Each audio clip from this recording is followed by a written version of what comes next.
नमस्कार दोस्तों, आप सभी का सुपर कोचिंग आईएएस में बहुत बहुत स्वागत है। This is me Sonpriya. मैं आपकी हिस्ट्री, आर्ट एंड कल्चर की क्लासेस लेती हूँ टेक्स्ट बुक सुपर कोचिंग के प्लेटफॉर्म पे। और आप मेरे साथ में टेलीग्राम चैनल पे भी कनेक्ट कर सकते हैं। अपना टेलीग्राम चैनल है history by Sonpriya ma'am text book. आप ये चैनल सर्च कर सकते हैं। बच्चों, यहाँ पे हम लोग आपको पीडीएफ से लेकर के जितने भी इंपॉर्टेंट आपके लेक्चर्स होते हैं उन सबका लिंक, रिकॉर्डेड का, लाइव का, स्ट्रेटेजी सेशंस का, है ना, and all the important updates from UPSC और फ्रॉम टेक्स्ट बुक, जो भी आपके एग्जाम से रिलेटेड है, आपके लिए रेलिवेंट है, यहाँ पे मैं शेयर कर देती हूँ। तो do join this Telegram channel. इसके अलावा आज का आपका जो ये सेशन है, ये 50 डे मेंस आंसर राइटिंग का हिस्सा है। और जो आपका क्वेश्चन है वो काफी सिंपल है, सही मायने में बताऊं तो। The League of Nations formed after First World War failed in its mandate. Discuss कि जो लीग ऑफ नेशंस गठित की गई थी आपके प्रथम विश्व युद्ध के बाद, वो अपना जिस पर्पस से उसको कॉन्स्टिट्यूट किया गया था, बनाया गया था, उसमें फेल कर गई। आपको इसके ऊपर चर्चा करनी है। सो एक league of Nations, mandate and failed.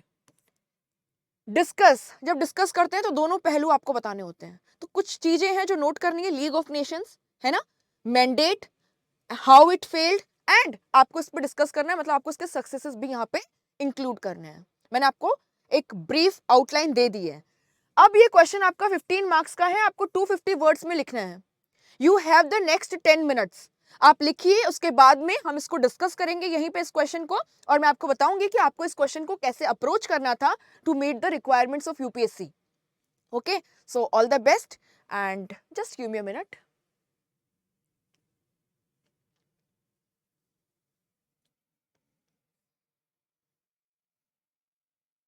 आपका टाइम शुरू हो गया है, ठीक है। All the best.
So I hope you are done writing your answer. Let's discuss the question now. Just give me a minute. So अगर हम इस क्वेश्चन को देखते हैं तो मैंने आपको कहा था कि यहाँ पे लीग ऑफ नेशंस जो है ये आपका एक की टर्म है एंड दूसरा क्या है कि उस it failed in its mandate, उसको जो काम दिया गया था उसमें वो फेल कर गई, जो पर्पस था उसमें वो फेल कर गई। इस पे आपको डिस्कस करना है, यानी आपको दोनों चीजें लिखनी है, लीग ऑफ नेशंस के जो अचीवमेंट्स हैं और इसका जो फेलियर है उसको भी आपको हाईलाइट करना है। नाउ लेट्स सी कि आप इसके जो इंट्रोडक्शन है उसको कैसे लिखेंगे, ठीक है, विल सी दैट। यहाँ पे देखिए इंट्रोडक्शन के अंदर जैसे कि आप किसी भी अपने दोस्त को समझाते हैं ना, उस तरीके से एक फ्लो बनाइए, क्योंकि एग्जामिनर आपके आंसर के अंदर रेलिवेंट पॉइंट्स, नॉलेज को टेस्ट कर रहा होता है कि आपके पास कितने कंटेंट की नॉलेज है, आप उसको किस तरीके से प्रेजेंट कर रहे हैं, आप जो प्रेजेंटेशन कर रहे हैं उसमें एक फ्लो होना चाहिए। आप की टर्म्स को हाईलाइट कीजिए एम्फेसाइज करने के लिए कि भाई देखो मैंने इस पे मेहनत करके लिखा है, तो प्लीज आप फोकस कीजिए इस पे, है ना। एग्जामिनर का आपको अपना एग्जामिनर का ध्यान अपने आंसर की तरफ खींचना है और साथ ही में एक अच्छा सा कंक्लूजन करके आपको अपने आंसर को खत्म करना होता है। पहले हम इंट्रोडक्शन को देखते हैं। जब इंट्रोडक्शन में हम लिखेंगे तो हम लीग ऑफ नेशन के फॉर्मेशन के बारे में लिखेंगे, उसके मैंडेट के बारे में लिखेंगे और हम यहाँ लिखेंगे कि उसके कुछ अचीवमेंट थे लेकिन उसका फेलियर कैसे हमें दिखाई देता है। तो अगर मैं लीग ऑफ नेशंस की बात करूं तो आप जानते हैं लीग ऑफ नेशंस जो है इसका फॉर्मेशन फर्स्ट वर्ल्ड वॉर के एंड में किया गया। अब ये तो क्वेश्चन में भी लिखा है और मैं आपको हमेशा कहती हूँ इंट्रोडक्शन में आपको एज इट इज कभी भी रिपीट नहीं करना होता। तो आप क्या लिखेंगे, आप लिखेंगे league of Nations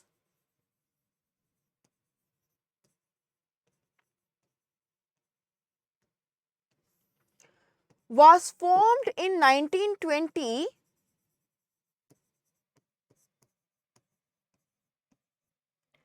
on the basis of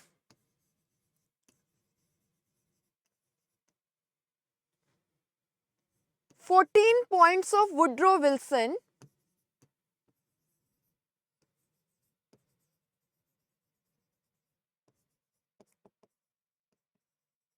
the American president."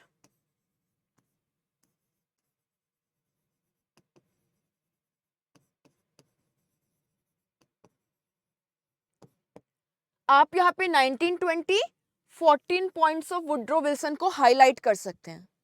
So basically American president जो है उन्होंने कहा था, कुछ 14 पॉइंट्स दिए थे फर्दर पीस के लिए, स्टेबिलिटी के लिए एंड कोऑपरेशन के लिए, फर्दर डेवलपमेंट के लिए दुनिया के, in the aftermath of the first world war. तो फर्स्ट वर्ल्ड वॉर खत्म हुआ आपका 1914 से आपके 1919 तक चल रहा था। 1919 में आपकी ट्रीटी ऑफ वर्सेलिस वगैरह की जाती हैं, उसके बाद में फाइनली आपका फर्स्ट वर्ल्ड वॉर खत्म होता है। वुड्रो के 14 पॉइंट्स आते हैं पीस और स्टेबिलिटी के लिए, और यहाँ पे ये कहते हैं कि हमें एक इंटरनेशनल ऑर्गेनाइजेशन की जरूरत है जो पीस एंड स्टेबिलिटी के लिए काम करेगा, ये इंटरनेशनल कोऑपरेशन के लिए काम करेगा और जो कॉन्फ्लिक्ट्स है इंटरनेशनल लेवल पे उनके पीसफुल रिजोल्यूशन के लिए काम करेगा।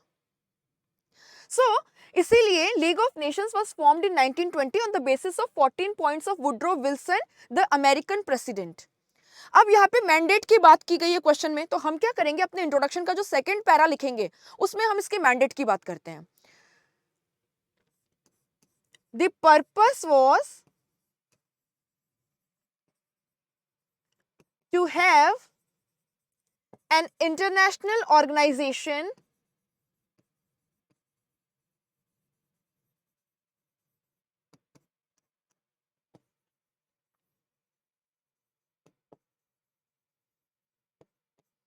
ठीक है, international organisation for collaboration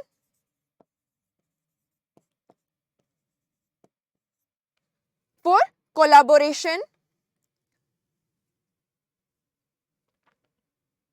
peace and stability as well as peaceful resolution of conflicts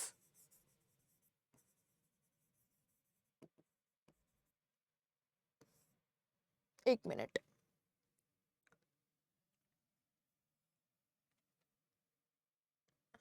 peaceful conflict resolution through dialogue, diplomacy and negotiations.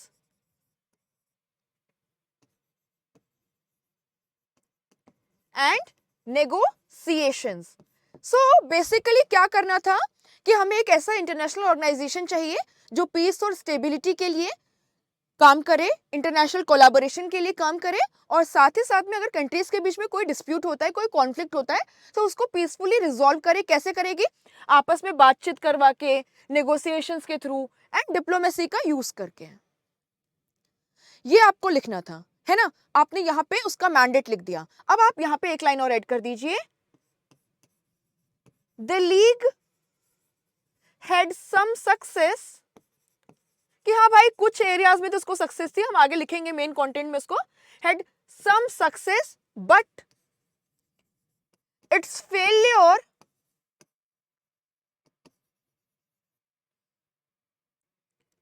was visible with the outbreak of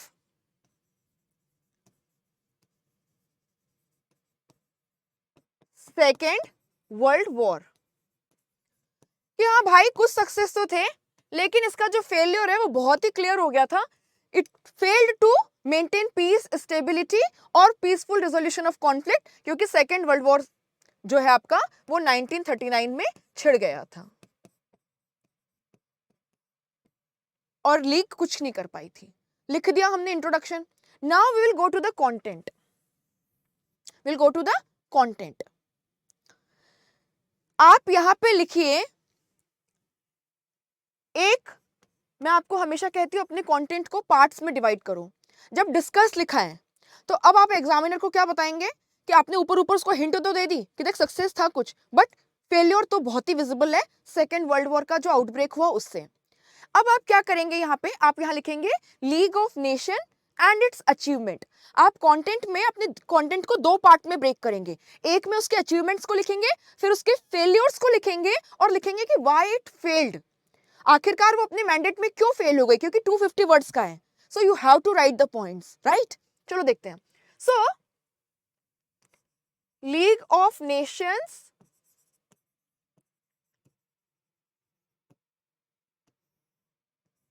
major achievements.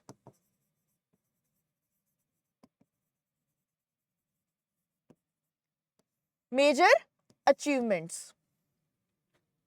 आप चाहें तो इसके आसपास एक बॉक्स बना सकते हैं, थोड़ा कैची लगेगा, एग्जामिनर का ध्यान जाएगा आपके आंसर की तरफ।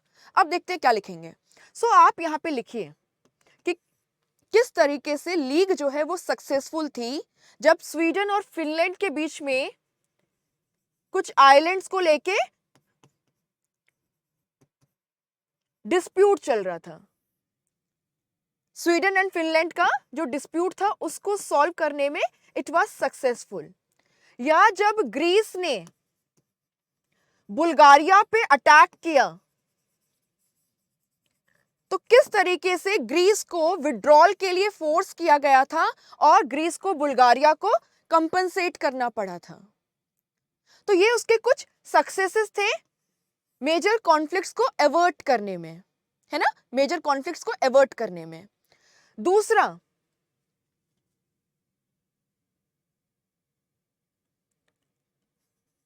तो कॉन्फ्लिक्ट रिजोल्यूशन में इसके जो सक्सेस हैं, कॉन्फ्लिक्ट रिजोल्यूशन, तो ये आपका सब पॉइंट 1 हो गया और ये आपके कुछ एग्जांपल्स हो गए। सेकेंड पॉइंट की अगर हम बात करें तो आप यहां पे लिख सकते हैं कि लीग जो है उसने बाकी एरियाज के अंदर भी काम किया, जैसे कि इंटरनेशनल लेबर ऑर्गेनाइजेशन, आपका आईएलओ जो है इसका फॉर्मेशन, जो आपके लेबर क्लास के राइट्स के लिए फाइट करता है, उनके minimum working hours, work place पे सेफ्टी एंड लेबर क्लास के राइट्स के लिए। इसके अलावा इसने एक स्लेवरी कमीशन जो है उसका फॉर्मेशन भी किया, जिसने स्लेव्स के अंदर जो ट्रेड होता था उसको प्रोहिबिट करने और उसको रोकने में बहुत इंपॉर्टेंट रोल प्ले किया। सो स्लेवरी कमीशन के थ्रू इसने स्लेव ट्रेड के ऊपर बैन लगाया। इसके अलावा इसने ओपियम या बाकी जो ड्रग्स का, नार्कोटिक ड्रग्स का ट्रेड होता है, या फिर ऑब्सीन मटेरियल का जो ट्रेड होता है, इसके ट्रेड पे भी इसने कहीं ना कहीं प्रोहिबिशंस लगाए और इसको भी कंट्रोल किया, इसको भी इसने कंट्रोल किया। लेबर को देख लीजिए, स्लेवरी है ना, ओपियम और ऑब्सीन मटेरियल का जो ट्रेड होता है उसको रोकने में उसने इंपॉर्टेंट रोल प्ले किया। ऐसे ही अगर हम कंटेंट में देखें कि और क्या अचीवमेंट्स थे इसके, तो इसने हेल्थ के सेक्टर में भी, आप इसको फोर्थ पॉइंट ना, आप इसको हेल्थ के एरियाज में देखो, हेल्थ के एरियाज में इसने हेल्थ कमिटी बनाई थी जिसने रशियन टाइफस, ये जो आपका डिजीज फैल रहा था, इसको रोकने में बहुत इंपॉर्टेंट रोल प्ले किया था। इसके अलावा रिफ्यूजीज का जो सेटलमेंट है, रिफ्यूजीज का जो सेटलमेंट है उसमें बहुत इंपॉर्टेंट रोल प्ले किया। स्पेशली 1933 में जर्मनी के अंदर जब हिटलर आ गया और ज्यूज को परसिक्यूट किया जा रहा था, तो ज्यूज के सेटलमेंट में इसने बहुत इंपॉर्टेंट रोल प्ले किया। तो रिफ्यूजीज के सेटलमेंट में, हेल्थ में, लेबर में, आपके स्लेवरी को प्रिवेंट करने में, ओपियम ऑब्सीन मटेरियल का जो ट्रेड होता है उसमें, ऐसे ही जो कंट्रीज हैं उनको लोन प्रोवाइड करके उनको रीडेवलपमेंट के लिए भी इसने काम किया, रीडेवलपमेंट के लिए भी काम किया। तो हमने कुछ सक्सेसेस को लिमिट कर दिया। अब आपका जो कंटेंट है उसका जो सेकंड मेन हेडिंग आएगा वो आएगा league of Nations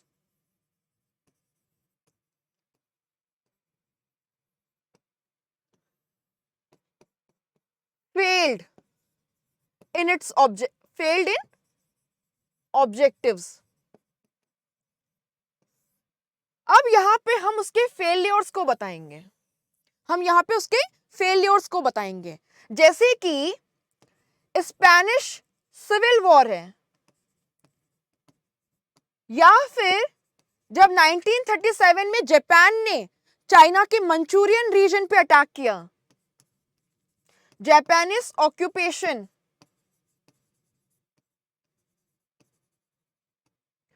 of Manchuria, ये है। या फिर जब इटली ने अबिसिनिया पे अटैक किया, लीग जो है वो कुछ नहीं कर पाई, लीग जो है वो कुछ नहीं कर पाई इन कॉन्फ्लिक्ट्स में। नॉट ओनली दिस, लीग जो है वो जर्मनी का जो डिसआर्मामेंट हमने किया था, जब हिटलर वापस आया और उसने जर्मनी का रीआर्मामेंट करना शुरू किया, जर्मनी की आर्म्ड फोर्सेस को बढ़ाना शुरू किया, वेपन्स को ऑक्यूपाई करना शुरू किया, लीग ऑफ नेशंस कुछ नहीं कर पाई। जर्मन रीआर्मामेंट जो है उसको भी रोकने में ये कुछ नहीं कर पाई। या हिटलर का जो एग्रेसिव एक्सपेंशन था,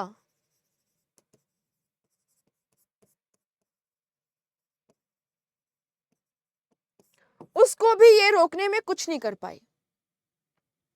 तो ये सब क्या बता रहा है? ये हमें बता रहा है कि लीग ऑफ नेशंस जो है वो अपने मैंडेट में फेल कर रही थी। जहां जहां पे जैसे कि आपका जापान इन्वॉल्व है, इटली इन्वॉल्व है, ये लोग इन्वॉल्व हैं, तो लीग कुछ नहीं कर पा रही थी। स्पेनिश सिविल वॉर में वो कुछ नहीं कर पाई। जर्मनी अपना रीआर्मामेंट कर रहा है, हिटलर जो है वो एग्रेसिव एक्सपेंशनिज्म कर रहा है, चेकोस्लोवाकिया को उसने पूरा डाइजेस्ट कर लिया, लीग कुछ नहीं कर रही है। लीग जो है कॉन्स्टेंटली हेजिटेंट है ना, हेजिटेंट मैनर में बिहेव करती थी, करूं ना करूं वाला। न्यूट्रलिटी के नाम पे लीग ने जो काम किया उससे क्या होने लगा कि जो स्मॉलर नेशंस हैं they lost faith, smaller Nations lost faith in league of Nations capability. अब यहां पे हम डिस्कस करेंगे why it failed, why league of Nations failed.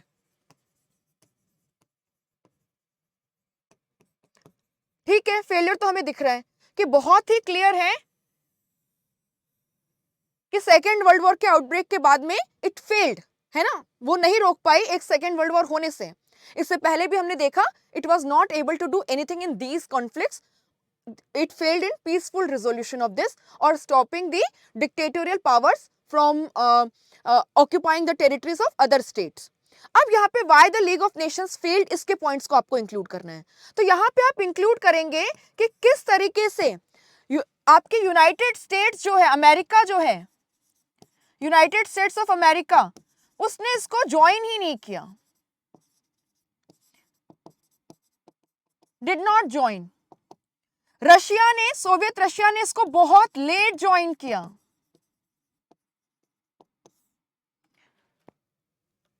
Hitler ने पहले तो जर्मनी को ज्वाइन ही नहीं करने दिया इन्होंने 1926 तक, है ना, और इसके बाद में हिटलर ने 1933 में इसको विड्रॉ भी कर लिया। सो जर्मनी जो है वो भी इसका हिस्सा नहीं थी। इसके बाद में जापान को, जब वो मंचूरिया को ऑक्यूपाई कर रहा था, उसके ऊपर क्वेश्चंस रेज कर रहे थे, तो जापान ने भी विड्रॉ कर लिया। इटली ने भी 1937 आते आते विड्रॉ कर लिया। तो ये जो मेजर कंट्रीज है इन्होंने विड्रॉ कर लिया था। और लीग ऑफ नेशंस जो है ये केवल ब्रिटेन और फ्रांस जो है, जो विनिंग पावर्स हैं आपके फर्स्ट वर्ल्ड वॉर के, उनके द्वारा डोमिनेटेड थी। कुछ लोग मानते थे कि ये जो आपकी ट्रीटी ऑफ वर्सेलिस थी 1919 की, जहां पे जर्मनी के साथ में बहुत खराब व्यवहार किया गया था, रिवेंज लिया गया था जर्मनी से, उसको वापस से रीडेवलप करने की जगह जर्मनी को इस कंडीशन में फोर्स कर दिया गया, उसकी मिलिट्री को उससे ले लिया गया था, है ना, मिलिट्री स्ट्रेंथ को कम कर दिया गया, रिसोर्स रीजन को ले लिया गया, फ्रांस को दे दिया गया। तो जर्मनी को जिस बहुत भारी कंपनसेशन उनको पे करना पड़ा। तो जर्मनी को जिस सिस्टमेटिक तरीके से ह्यूमिलिएट किया गया था ट्रीटी ऑफ वर्सेलिस के अंदर 1919 आपके फर्स्ट वर्ल्ड वॉर के एंड पे, इससे जुड़ी हुई थी लीग ऑफ नेशंस, और इसीलिए लोग मानते थे कि ये एक मेजर पावर्स ने इसको डोमिनेट नहीं किया और बाकी ने विड्रॉ कर लिया है।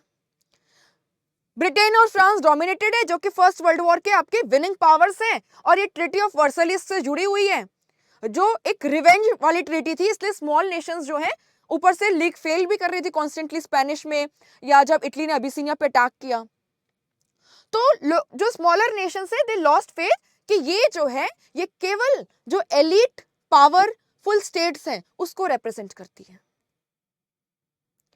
इसके अलावा लीग ऑफ नेशंस की अपनी कोई आर्मी नहीं थी, है ना, अपनी कोई आर्मी नहीं थी, और इसके ऑर्गेनाइजेशन में ही फ्लो था।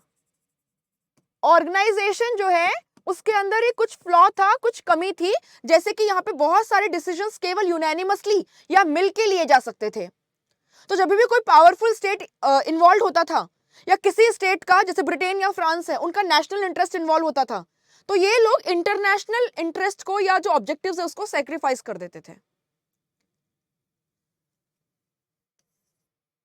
इन सब के वजह से लीग फेल्ड, एंड आप यहां पे लिख सकते हैं the result was what, outbreak of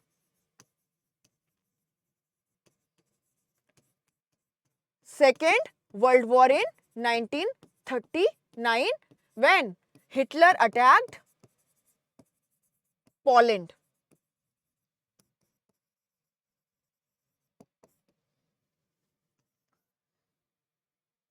अब आप कंक्लूजन पे आइए। कंक्लूजन में आपको बहुत छोटा सा 20-30 वर्ड्स में कंक्लूड करना होता है, तो आप लिखिए, है ना, league of Nations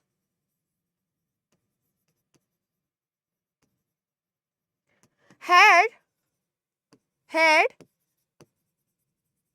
small success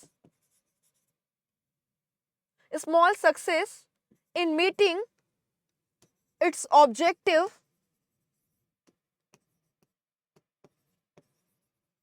but it failed to protect the world from another world war, and thus lost its prestige and thus was replaced by United Nations in 1945। आपका जब सेकेंड वर्ल्ड वॉर खत्म हुआ तो United Nations जो है वो एक नए ऑर्गेनाइजेशन के रूप में आता है जो लीग ऑफ नेशंस को रिप्लेस करता है, और उसमें जो कमियां थी, उसमें जो ऑर्गेनाइजेशनल फ्लो थे या फिर उसके मैंडेट को लेकर के जो प्रॉब्लम थी उसको रिजॉल्व करने के लिए यूनाइटेड नेशंस को बनाया गया 1945 में। So this is your answer. क्या किया मैंने, केवल क्वेश्चन को पढ़ा, लीग ऑफ नेशन का फॉर्मेशन क्यों हुआ, क्या मैंडेट था, फिर मैंने जिक्र किया कि अचीवमेंट्स क्या थे, फिर मैंने कहा कि नहीं फिर भी फेलियर था, मेजर जो अचीवमेंट जो मेजर ऑब्जेक्टिव था उसको तो फुलफिल ही नहीं कर पाया वो, और लिखा कि क्यों नहीं कर पाया, क्योंकि 250 वर्ड्स का है क्वेश्चन, फिर एक कंक्लूजन कर दिया, है ना, फिर उसका एक कंक्लूजन कर दिया। आपको मेन टर्म्स को हाईलाइट कर सकते हैं, ठीक है, और आप चाहें तो डिस्प्यूटेड आइलैंड्स वगैरह का अगर आपको मैप पता है तो आप थोड़ा मैप वगैरह बना सकते हैं। Okay, so this is it from my side. बच्चों अगर आपको पसंद आया है तो आप सेशन को लाइक कर सकते हैं, इसको शेयर कर सकते हैं, चैनल सब्सक्राइब नहीं किया है तो सबसे पहले वो सब्सक्राइब कर लो। अगर आप यूपीएससी सिविल सर्विसेज की तैयारी कर रहे हैं तो आप हमारे सुपर कोचिंग के कोर्स के लिए एनरोल कर सकते हैं। यहाँ पे एक सिंगल प्लेटफॉर्म पे आपको कंप्लीट तैयारी करवाई जाएगी, जीएस, सीसेट, ऑप्शनल, आपकी मेंस आंसर राइटिंग की, प्रीलिम्स के आंसर्स या मॉक्स प्रैक्टिस करने की जितनी भी रिक्वायरमेंट है सब ऑन दिस प्लेटफॉर्म। आपको स्ट्रक्चर्ड पीडीएफ नोट्स मिलते हैं हिंदी इंग्लिश के अंदर, आपकी करंट अफेयर्स की क्लासेस होती हैं, मैं भी आपकी लाइव क्लासेस लेती हूँ। यहाँ पे लाइव क्लास में कंटेंट पढ़ाने के अलावा मेंस आंसर राइटिंग करवाई जाती है, आपको बताया जाता है आपकी स्ट्रेंथ क्या है, वीकनेस क्या है, हर स्टूडेंट की कॉपी को चेक करके। सो you can join this course. बच्चों आपकी अगर इसके अलावा, yes this is very important, फिर बताते हैं आपको यहाँ पे श्रीराम आईएएस, लुकमन आईएएस, दीक्षांत आईएएस के एसएस पांडे सर हैं, आपका उजांक, निश्चय आईएएस, इन सब के कोर्सेज भी यहाँ पे मिलेंगे अगर आप ये कोर्स परचेस करते हैं। आपकी जो फीस है वो 29,999 है पूरे साल की, जिसमें optional, test series, study notes, everything is included. So you can use my coupon code Sonpriya, SONPRIYA। Link जो है वो आपको डिस्क्रिप्शन में दी गई है, आप उस पर क्लिक करके इस कोर्स को परचेस कर सकते हैं, बट कूपन कोड यूज कर लेना, फैकल्टी कूपन कोड पे आपको 5% एक्स्ट्रा है। Okay, thank you so much for your time.